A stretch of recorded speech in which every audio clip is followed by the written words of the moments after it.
This is a difficult moment for America.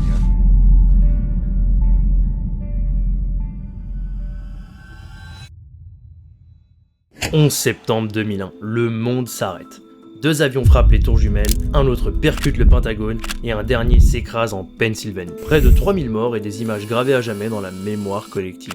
Mais derrière la version officielle, une autre histoire se raconte. Des zones d'ombre, des coïncidences troublantes, des détails qui défient la logique. Depuis plus de 20 ans, certains affirment que tout n'est pas clair. Et aujourd'hui, nous allons explorer les théories les plus marquantes autour du 11 septembre 2001. Mais avant ça, sachez que je suis très heureux et que je n'ai absolument pas envie de me suicider. Donc si aux infos vous entendez qu'on a retrouvé le corps d'un youtubeur avec une lettre d'adieu et 12 balles dans le dos, pensez que c'est un peu louche quand même, hein.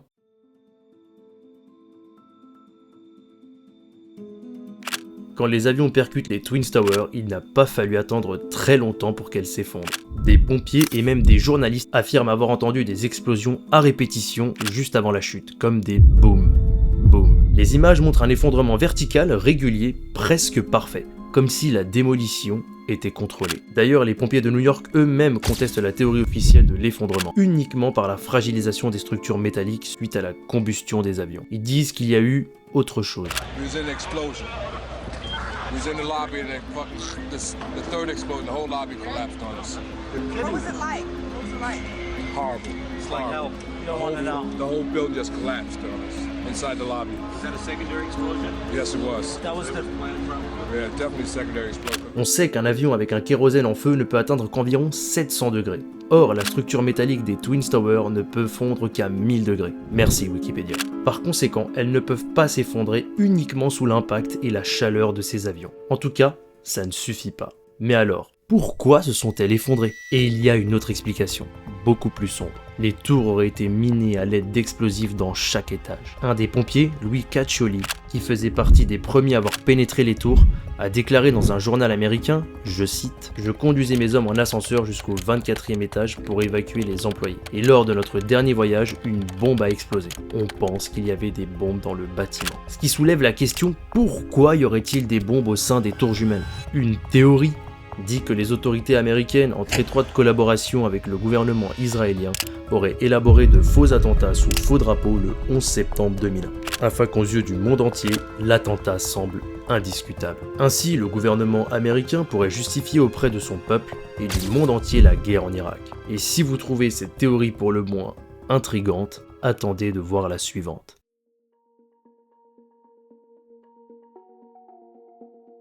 Quand les avions s'écrasent sur le World Trade Center, ils sont littéralement pulvérisés. Il en reste rien en un quart de seconde. Et pourtant, un flic va retrouver au sol, dans les décombres, un passeport d'un des terroristes intact. Alors, permettez-moi quand même de soulever cette question.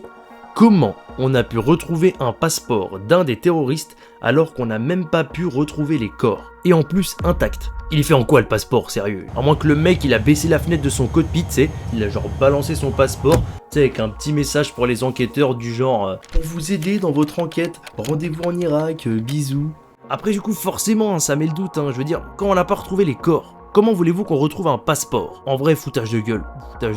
Faut savoir que plus de 54% des Américains sont d'accord ou fortement d'accord avec l'idée que le gouvernement cache des informations sur les attaques du 11 septembre.